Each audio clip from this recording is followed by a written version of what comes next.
GHMC ఇక mega సిటీగా మారబోతుందంటే అవునన్నటువంటి సమాధానం వినబడుతోంది. దానికి సంబంధించినటువంటి విషయంలో ఇప్పటికే 27 మున్సిపాలిటీలను జిహెచ్ఎంసీలో విలీనం చేస్తూ ఒక ఆర్డినెన్స్ అయితే తీసుకొచ్చింది ప్రభుత్వం. దానికి గవర్నర్ ఆమోదం తెలుపుతూ ఈరోజే పచ్చ జెండా ఊపినటువంటి పరిస్థితి. ఇక మీదట ఓఆర్ఆర్ పరిధి లోపల ఉన్నటువంటి ప్రతి ప్రాంతం కూడా, ప్రతి వ్యక్తి కూడా జిహెచ్ఎంసీ పరిధిలోకి అయితే రాబోతా ఉన్నారు. దీనికి సంబంధించినటువంటి విషయంలో ఇప్పటికే గవర్నర్ కూడా పచ్చ జెండా ఊపినటువంటి పరిస్థితి. ప్రధానంగా ఏం జరగబోతా ఉంది, పన్నులు ఎలా ఉండబోతా ఉన్నాయి, అలాగే నీటిపారుదల ఎలా ఉండబోతా ఉంది, జిహెచ్ఎంసీ లోపల ఉన్నటువంటి ప్రజల యొక్క స్థితిగతులు ఎలా మారబోతా ఉన్నాయి, వీటన్నిటిపైన కూడా కొన్ని ప్రశ్నలు అయితే లేవనెత్తుతా ఉన్నారు. దాంతోపాటుగా అసలు విలీనం కాబోతున్నటువంటి 27 స్థానిక సంస్థలలో 20 మున్సిపాలిటీలు అలాగే 7 మున్సిపల్ కార్పొరేషన్లు కూడా ఉన్నాయి. దానిలో ప్రధానంగా మనం చూసినట్టు ఏదంటే గుండ్లపోచంపల్లి, తూంకుంట సంబంధించినటువంటిది అది కొంపల్లి దగ్గర ఉంటుంది. అలాగే అమీన్పూర్, బడంగపేటకు సంబంధించి బండ్లగూడ, జాగూరుకు సంబంధించినటువంటి ప్రాంతము ఇది దీనికి సంబంధించి. దాంతోపాటుగా తుర్కయాంజలకు సంబంధించి మణికొండకు సంబంధించినటువంటి నార్సింగ్ ప్రాంతానికి సంబంధించింది. ఇలా ఆదిబట్ల, తుక్కుగూడ ఒకవేళ మనం అబ్జర్వ్ చేసినట్టు అయితే ఉంటే జిహెచ్ఎంసీ పరిధి అనేది 200 కిలోమీటర్ల వరకు కూడా విస్తరించడానికి అయితే అవకాశం కనబడుతూ ఉంది. ఓఆర్ఆర్ లోపల ఉన్నటువంటి ప్రతి ప్రాంతాన్ని కూడా జిహెచ్ఎంసీ లోపలికి అయితే తీసుకోబోతా ఉన్నారు. దీనికి సంబంధించినటువంటి విషయంలో పలు రకాలైనటువంటి విశ్లేషణలు కూడా మనం చూస్తూ ఉన్నాం. మనతో పాటుగా మాట్లాడడానికి గుండ్లపోచంపల్లి మాజీ సర్పంచ్ బేరి ఈశ్వర్ అందుబాటులో ఉన్నారు. బేరి ఈశ్వర్తో మాట్లాడేటువంటి ప్రయత్నం అయితే చేద్దాం. బేరి ఈశ్వర్ అన్న, నమస్తే అన్న. ప్రధానంగా గుండ్లపోచంపల్లిని కూడా జిహెచ్ఎంసీలో విలీనం చేస్తూ ఈరోజు గవర్నర్ కూడా ఆమోదం తెలపడం జరిగింది. ఎట్లా అనిపిస్తుంది అసలు జిహెచ్ఎంసీలో? గతంలో సర్పంచ్గా ఉండేది, ఆ తర్వాత గ్రామ పంచాయతీ నుంచి వెళ్ళి మెల్లగా మున్సిపాలిటీగా ఇప్పుడు డైరెక్ట్ జిహెచ్ఎంసీలో కలవబోతున్నట్టుగా తెలుస్తూ ఉంది. మీ ప్రజలు ఏమనుకుంటా ఉన్నారు? ప్రధానంగా మీరు సర్పంచ్గా చేసి ఉన్నారు, మీరేమనుకుంటున్నారు? రేవంత్ రెడ్డి గారికి, అదేవిధంగా ప్రజాపాలన అందిస్తున్నటువంటి మన రాష్ట్ర ముఖ్యమంత్రి గారికి ఒకటే విన్నపం ఏంటంటే, సర్పంచ్కి మున్సిపాలిటీకి ఎంత తేడా ఉందో ప్రజలు ఎంతో ఈ 5 సంవత్సరాలు చాలా అనుభవించారు. ఈ 5 సంవత్సరాలు ఎప్పుడైతే కేసీఆర్ ప్రభుత్వం ఉన్నప్పుడు 10 సంవత్సరాలను తీర్మానం చేసి రిజర్వేషన్లు తీసిరు. ఆ రిజర్వేషన్లు తీసిన తర్వాత ఇట్లా 10 సంవత్సరాలు కాకముందుకే ఈ ప్రభుత్వం వచ్చినాక నేను కాంగ్రెస్ పార్టీ నుండి గిట్లా చెప్పదలుచుకుంది ఏంటంటే, ప్రభుత్వానికి ఇంకొక 10 సంవత్సరాలు చేస్తే అభివృద్ధి చెందుతుంది. గ్రామాలే పట్టుకొమ్మలు మన గ్రామ సీమలకు. అదేవిధంగా ఈరోజు ఎప్పుడైతే మున్సిపాలిటీ అయిందో గ్రామవాసులే కానీ మున్సిపాలిటీలో విపరీతమైన ఈ ఛార్జీలు పెరిగి చాలా ఇబ్బందుల పాలయ్యారు. అదేవిధంగా ఈ 5 సంవత్సరాలు కాకముందుకే మళ్ళీ జిహెచ్ఎంసీ అని చెప్పి చాలా ఇది ఆలోచన చేసేది ఉండే మన ముఖ్యమంత్రి గారు. ఎందుకంటే హైదరాబాద్కే ఇప్పటి వరకు 3 రోజులకు ఒకసారి నీళ్ళు ఇస్తారు, దానికి సంబంధించిన సిబ్బంది లేదు. ఇప్పుడు ఏంటంటే గుండ్లపోచంపల్లిలో ఇప్పుడు నా మున్సిపాలిటీ ఉన్నది, నా గ్రామ పంచాయతీ ఉన్నది. ఆ టైంలో ఏంటంటే కొన్ని నీళ్లు ఇచ్చిన కొన్ని బోర్లతో మేము లింకు కలిపి రాత్రి వాళ్ళు కష్టపడి నైట్లో బోర్లు వేసి ఒక సంపులకు తెచ్చి రోజు దినం తప్పి దినమే మేము నీళ్ళు ఇవ్వగలుగుతున్నాము. ఈ మున్సిపాలిటీ వచ్చినాక ఎన్ని రోజులకి ఇస్తుంది అనేది ప్రజలు ఆవేదన చెందుతున్నారు. అదేవిధంగా ఏ విధంగానైతే ఈ పన్నుల వెసులుబాటు ఏ విధంగా అవుతుందో అందులో గ్రామ పంచాయతీ సర్పంచ్ ఉండంగా ఆఖరికి మున్సిపాలిటీ ఉండంగా గిట్లా కొంత నీళ్లకు వెసులుబాటు ఉండే. ఇప్పుడు అదేవిధంగా దాన్ని ఖైరతాబాద్ వాటర్ డిపార్ట్మెంట్ తీసుకొని విపరీతమైన బిల్లులు వేస్తున్నారు.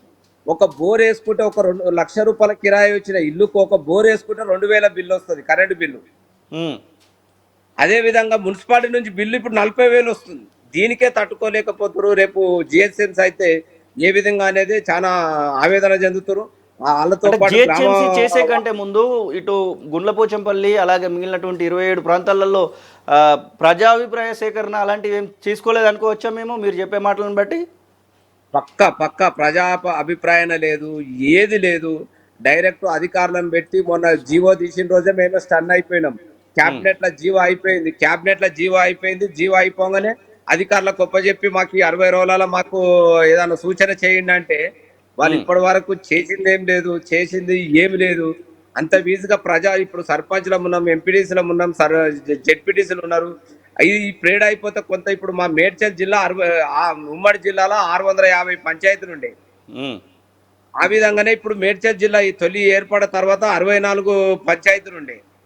ఇప్పుడు ఒక్క గ్రామ పంచాయతీ లేకుండా మేడ్చల్ జిల్లా మీద అంత వివక్ష ఎందుకో మన ముఖ్యమంత్రి గారికి అర్థం కాలేదు. ఎంత దగ్గర ఉన్నా సరే కానీ గ్రామ పంచాయతీ ఆఖరికి లేకపోతే మన మున్సిపాలిటీ ఉన్నా కానీ సరే ఏదో వాడికి జరిగింది ఏదో ఒకటి తట్టుకొని తిరగాలన్న ఉద్దేశంతో ఉన్నా కానీ ఇప్పుడు జిహెచ్ఎంసీ అంటే చాలా విపరీతంగా బాధపడుతున్నారు ప్రజలు. దాన్ని ముఖ్యమంత్రి గారు సొంత పార్టీ అనేది కాదు, అవతల పార్టీ వాళ్ళనైనా కానీ ప్రజాభిప్రాయాన్ని తీసుకొని ఇప్పటికైనా తొందర లేదు, ప్రజాభిప్రాయాన్ని తీసుకొని ప్రజలకు మేలు విధంగా ఉండే విధంగానే చేస్తే బాగుంటుందని మా కోరిక. అంటే ఇప్పుడు జిహెచ్ఎంసీ పరిధిలో రావడం వల్ల మీకు భూముల రేట్లు పెరగడానికి అవకాశం ఉంటుంది, జిహెచ్ఎంసీ ప్రజలకు అందుతున్నటువంటి ప్రతి ఫెసిలిటీ మీకు అందడానికి అవకాశం ఉంటుంది కదా, ఎందుకు మీరు పైకి వెళ్తా ఉంటే ఎందుకు బాగోదు అని చెప్తా ఉన్నారు మీరు? ఇప్పుడు అందుకే నేను ముఖ్యమంత్రి గారికి ధన్యవాదాలు చెప్పిన ఫస్టే. అట్లా తెలంగాణ ప్రాంతము ఎంత ఉన్నా వెనుకబడ్డ ప్రాంతం 64లో 70లోనే ఆంధ్రోలు మొత్తం కొనేసిరు. ఆ తర్వాత ఇప్పుడు ఈ తెలంగాణ ఏర్పడిన తర్వాత రాజస్థాను ఈ మార్వాడీస్ వచ్చేసిరు. తెలంగాణ ప్రజల తన ఏ ఒక్క రైతు తాన ఒక 10 ఎకరాలు లేదు మేడ్చల్ జిల్లాలో. ఓకే, ఆవేదన చెందని కాదు, ఆ జమానాలనే కట్టుకొని ఇండ్లు కట్టుకుంటే ఆ ఇండ్లకి అలా ఎకరం రేట్ ఏందో ఆ ఎకరం రేట్ల గజం రేట్ల పైసల మాకు ఆల్రెడీ మాకు బిల్లులు ఇస్తున్నారు. ఆ విధంగా ఇబ్బంది అవుతుంది. అభివృద్ధి చెందుతుంది, దినదినం అభివృద్ధి చెందుతుంది అని అందరము యాక్సెప్ట్ చేస్తున్నాం. కానీ ఆ విధంగా కాకుండా జర ప్రజాభిప్రాయాన్ని తీసుకొని మాజీ సర్పంచ్లు ఎంపీటీసీలు ఇప్పుడు అది లేకపోతే ఈ 5 సంవత్సరాల నుంచి అయితే ఏదైతుందో కౌన్సిలర్లు మన చైర్మన్లతోటి ప్రజాభిప్రాయాన్ని తీసుకొని కొంత అన్ని పార్టీల ప్రెసిడెంట్ల అభిప్రాయం తీసుకొని ప్రజలతో సంబంధం ఉన్న వ్యక్తులతోటి తీసుకుంటే కొంత బాగుంటుండే, ఏంది ఏం లేక అనేది తెలిసిపోతుండేనని మా ఆవేదన. ఎస్, ఇప్పుడు మీరు కూడా ఈ నిర్ణయాన్ని వచ్చిన తర్వాత మీ ఓటర్లతో మీరు మాట్లాడి ఉంటారు. గతంలో మీరు సర్పంచ్గా ఉన్నప్పుడు మీ ఓటర్లు ఎవరైతే ఉన్నారో మీ ఓటర్లతో మాట్లాడి ఉంటారు. ఆ ఓటర్లు మీతో ఏం చెప్తా ఉన్నారు? అరే ఇది కరెక్ట్ అంటున్నారా, కరెక్ట్ కాదంటున్నారా, ఎలాంటి అభిప్రాయాన్ని మీతో వ్యక్తపరుస్తూ ఉన్నారు వాళ్ళు? ఎవ్వరు కరెక్ట్ కాదంటలేరు. ఇంకొక 5 సంవత్సరాలు 10 సంవత్సరాలు ఉండే ఒకప్పుడు కుబ్లాపూరు 40 ఏళ్లకు జిహెచ్ఎంసీ అయింది. మొన్న తెలంగాణ వచ్చినాక కంటే మొదలు 13 ఏళ్ల నుంచే కార్పొరేటర్లకు కొనసాగుతున్నారు 20 సంవత్సరాల నుంచి. అంతకుముందు కూన మాణిక్యం గౌడు, కూన పాండు 40 ఏళ్ళు వాళ్ళు మున్సిపాలిటీకి ఉండే. అట్లా మాకు 5 సంవత్సరాలు ఛాన్స్ ఇవ్వలేరు అని మా ఆవేదన. ఏంటి అసలు ఈ మున్సిపాలిటీ గ్రామ పంచాయతీ నుంచి మున్సిపాలిటీగా మారిన తర్వాత ఏమైనా డెవలప్మెంట్ కనబడిందా? ఇప్పుడు మున్సిపాలిటీ నుంచి ఏకాఏకిన జిహెచ్ఎంసీలు కలవబోతా ఉందిగా. ఇప్పటికే మేము చేసిన గ్రామ పంచాయతీల సర్పంచ్లో చేసే పనులే కనబడుతున్నాయి. ఎందుకంటే ఈ సర్పంచ్లో ఏ విషయంలో ఉన్నా కానీ పొద్దున బాడీలు విచ్చుకొని చేస్తుండే. ఇదేంటంటే మున్సిపాలిటీ వచ్చినాక తీర్మానము దానికి ఒక కథ కార్ఖానా చేయాలని అందరికి ఉద్దేశం ఉంటుంది పదవికి వచ్చినాక. కానీ ఇవన్నీ బాధలు ఏంటంటే దాని రూల్స్ ప్రకారం పోవాలంటే సర్పంచ్ ఉండగా 5 రోజులు లేదు, ఇది 40 రోజులకు 50 రోజులకు పోతుంది ఏ పని చేయాలన్నా. కలిస్తే ఇంకెన్ని రోజులు పట్టచ్చు అంటారు?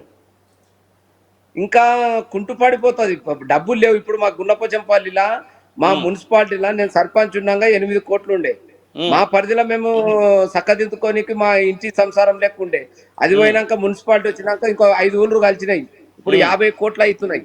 50 కోట్లు సంవత్సరం రేపు హైదరాబాద్ లో తీసుకొని పోయినాక ఈ మా పరిధి అయితే ఒక సంవత్సరానికి 50 కోట్ల ఫండ్స్ ఉంటాయో ఇది తీసుకుపోయి హైదరాబాద్ లో కలిపినాక మాకు ఒక 10 కోట్ల ఫండ్ ఇస్తాడో లేదని ఆవేదన చెందుతున్నాం. ఎందుకంటే ఆడ మేయర్ అందరికి సమానంగా చూడాలి కదా. అవును, మీద కొత్తగా కలిసినటువంటి వాళ్ళ మీద వివక్ష ఉంటుందని అనుకుంటా ఉన్నారా? పక్క. ఎందుకంటే ఇప్పుడు ఇప్పుడు గుండ్లపోచంపల్లి మున్సిపాలిటీ తరఫునే ఒక 50 కోట్ల ఫండ్ పోతుంది ట్యాక్సులు. ఇప్పుడు అన్న పక్కకు సూరారం కలుపుతాడా, కుబ్లాపూర్ జోనాలు కలుపుతాడా, ఇక్కడ కాప్రా జోనాలు కలుపుతాడా, ఎగ్జాంపుల్ గా అల్వాల్ జోనల్ కలుపుతాడా తెలియదు. అల్వాల్ జోనలు, కుబ్లాపూర్ జోనలు ఇవన్నీ కాప్రా జోనల్కి వస్తే అవి 10 కోట్ల ఫండ్ కాదు సంవత్సరానికి. మాకు గోదాము ఇవన్నీ గోదాములు పెద్ద పెద్ద ఫ్యాక్టరీలు ఉన్నాయి కాబట్టి ఒక 50 కోట్ల ఫండ్ తీసుకుపోయి ఈ జోనల్లో కలిపితే ఎక్కడ అభివృద్ధి చెందుతుంది? అంత సమన్వయం చూడాలి కదా రేపు కాబోయే మేయర్. అవును, మేము 50 కోట్ల ఫండ్ ఇచ్చి మేము 10 కోట్ల గురించి మేము బిచ్చమెత్తుకునుడు అయితట్టుంది. అదే ఆవేదన చెందుతున్నాం మేము. మిగిలినటువంటి ఎవరైతే విలీనం కాబోతా ఉన్నారో వాళ్ళందరితో కలిసి ముఖ్యమంత్రిని కలిసేటువంటి ప్రయత్నం చేస్తున్నారా? మీరు అధికార పార్టీలోనే కొనసాగుతా ఉన్నారు కదా. అధికార పార్టీలో అందరం ఉండే మాట్లాడుతున్నాము. ముఖ్యమంత్రి గారిని కలవాలి. మా ఇన్ఛార్జ్ మంత్రి శ్రీధర్ బాబు గారు, అదే విధంగా మా జిల్లా అధ్యక్షుడు హరివర్ధన్ రెడ్డి గారు, అదే విధంగా మన మాజీ ఎమ్మెల్యే సుధీర్ రెడ్డి గారు, ఇన్ఛార్జి జంగ యాదవ్ గారి ఆధ్వర్యంలో, నక్క ప్రభాకర్ గారి ఆధ్వర్యంలో ఒక రోజు మొబైల్ కొంచెం ముందుకు పెట్టుకోండి మీరు. ఇప్పుడు మాట్లాడండి. వీళ్ళందరి సమక్షంలో ఒకసారి కలవాలని చెప్తున్నారు. అదే విధంగా మాకంటే మొదలే బీజేపీ టీఆర్ఎస్ వాళ్ళు అందరు కలిపి కోర్టుకు పోవాలని చాలా ప్లాన్లు ఉన్నారు. ఇక అది ఎక్కడి వరకు వస్తుంది ఏందనేది తెలియదండి. అంటే నెక్స్ట్ స్టెప్స్ ఎలా ఉండబోతా ఉన్నాయి? ప్రతిపక్షాలు కూడా దీనిపైన మాట్లాడబోతా ఉన్నాయి గట్రా తెలుస్తూ ఉంది. ప్రతిపక్షాలతో కూడా మీరు చేతులు కలిపి ముందుకు పోదలుచుకున్నారా ఆ విషయంలో? ప్రధానంగా ఏదైతే విలీనం అనేటువంటి ప్రక్రియ విషయంలో విలీనం అనేది రేవంత్ రెడ్డి గారికి అతనికి మేము చెప్పే అంత స్థాయి కాదు. ఒక సర్పంచ్ల ఉండి, కాకపోతే మా గ్రామము మా మున్సిపాలిటీ మట్టుకైతే అందరు రేపు బీజేపీ కాంగ్రెస్ ఊళ్ళో ధర్నా చేసి రేపు కోర్టుకోవాలనుకున్నప్పుడు మేము వెనకబడిపోతాం. కాంగ్రెస్ పార్టీ రూలింగ్లు ఉన్నా వాళ్ళకేమో క్రెడిట్ వస్తుంది, మేము వెనకబడిపోతుందని ఆవేదన చెందుతున్నాం. దాన్ని ముఖ్యమంత్రి గారు, మా ఇన్ఛార్జ్ గారు, వీళ్ళందరూ మా జిల్లా ఇన్ఛార్జ్ శ్రీధర్ బాబు గారికి ఇట్లా పట్టించుకొని ఒకసారి ముఖ్యమంత్రి దృష్టికి తీసుకుపోవాలని మా కోరిక. ప్రధానంగా ఒకవేళ ఖచ్చితంగా మేము విలీనం చేస్తామనేటువంటి ఆలోచన చేస్తే, జిహెచ్ఎంసీలో తప్పని పరిస్థితులలో విలీనం కావాల్సి వస్తే మీ నుంచి ఏమైనా పోరాటాన్ని ఎక్స్పెక్ట్ చేయవచ్చా మేము? ఇక అంటే ఇప్పుడు రేపు బీజేపీ కాంగ్రెస్ పోరాటం చేస్తున్నారు అనుకో, ఇది చిన్నగా 30,000 ఓట్ల కాన్సెన్సీ. ఇప్పుడు 30,000 ఓట్లకు మా 9 ఊళ్ళు కలిపి ఉన్నాయి. ఇప్పుడు వాళ్ళు ఇద్దరు కలిసి ధర్నా చేస్తుంటే వాళ్ళ మధ్యలో మేము కూర్చోకపోతే మేము హేళన అయిపోతామని మా ఆవేదన.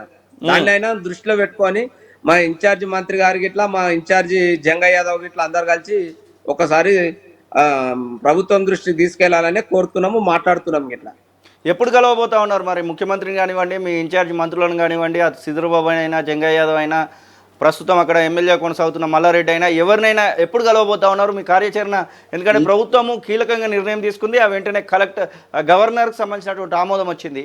నెక్స్ట్ మీ యొక్క కార్యాచరణ ఎప్పుడు ఉండబోతా ఉంది? అంటే ఇంకొక 3-4 రోజుల కార్యాచరణ మాట్లాడుకొని, ఇప్పుడు ఆల్రెడీ ఇన్ఛార్జికి కలిసినాము, జంగ యాదవ్ గారికి, ఆల్రెడీ శ్రీధర్ బాబు గారికి ఇట్లా కలిసినాం. ఇక పెద్దలు ఏ టైం తీసుకుంటారో ఆ టైం చూసుకున్న తర్వాత ఏం చేస్తారో అనేది ఆల్ పార్టీస్ తోటి ఒకసారి మీటింగ్ పెట్టుకొని, మా లోకల్ బాడీగా మా ఆల్ పార్టీస్ తోటి మీటింగ్ పెట్టుకొని, ఇట్లా బీజేపీ కాంగ్రెస్ లతో మీటింగ్ పెట్టుకొని కార్యాచరణ ఏ విధంగా ఏం మాట్లాడతారో చూసి దాన్ని బట్టి తదుపరి చర్య తీసుకోవాలని మా ఆవేదన. మాట్లాడుకుంటే ప్రధానంగా వ్యవసాయ భూములు ఏమైనా ఉన్నాయన్నా? లేవు, వ్యవసాయ భూములు ఏం లేవు, తక్కువ. వ్యవసాయ భూములు ఏం లేవు. అవి లోకల్లో 64లో 70, వాకిరికి 95 వరకు మొత్తం అమ్మేసిరికి ఇట్లా. వ్యవసాయ భూములు ఉన్నటువంటి ప్రాంతాలు కూడా దీనిలోకి వస్తున్నాయి అన్నట్టుగా వింటా ఉన్నాం. అందుకోసమని మిమ్మల్ని ప్రశ్న అడగాల్సి వచ్చింది. ప్రధానంగా ఒకవేళ విలీనం చేస్తే ఎంతో కొంత డెవలప్ అయ్యేటువంటి ప్రజలు లేరంటారా? 30%, 20% ప్రజలు యాక్సెప్ట్ చేస్తారు. కంపెనీలలో వాళ్ళు ఇప్పుడు మా మల్లారెడ్డి గారు ఉన్నారు, రాష్ట్రంలో. అవును, ఆయనకి ఏముంటది, హైదరాబాద్ లా ఎవ్వరికి లేదు. హైదరాబాద్ చుట్టుముట్టులా ఇంత పెద్ద హైదరాబాద్ లా నాకొక్కనికి 600 ఎకరాలు ఉంది అతను చెప్పుకుంటాడు. ఆయన గొప్ప అవుతుంది, కానీ మా ప్రజలకు ఇబ్బంది అవుతుంది కదా. అవును, వ్యతిరేకత వస్తుంది అంటారు.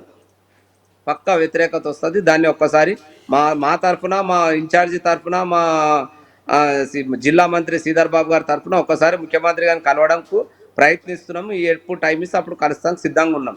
మా జిహెచ్ఎంసీ ప్రధానమైనటువంటి ఆఫీస్ ఏదైతే ఉందో అక్కడికి బీఆర్కే భవన్ పక్కన ఉన్నటువంటి జిహెచ్ఎంసీ ప్రధాన కార్యాలయానికి రావడానికి ఎంత సమయం తీసుకుంటుంది? ఎన్ని కిలోమీటర్లు ఉంటుంది?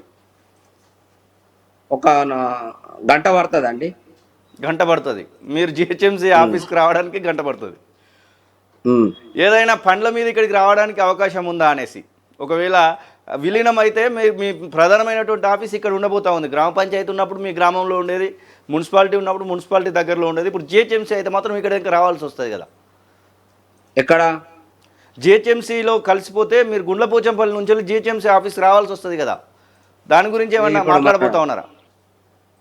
అదొక గంట నుంచి గంటన్నర పడుతుంది. సుచిత్ర కణానికే మాకు గంట పడుతుంది. సుచిత్ర దాటినాక ఇప్పుడు ఫ్లైఓవర్ తర్వాత 2 ఏళ్ల తర్వాత కానీ ఇప్పుడు అయితే ఇమీడియట్ రానికైతే ఒక గంటన్నర పడుతుంది ఇప్పుడు వాడికి జిహెచ్ఎంసీ ఆఫీస్ రానికి.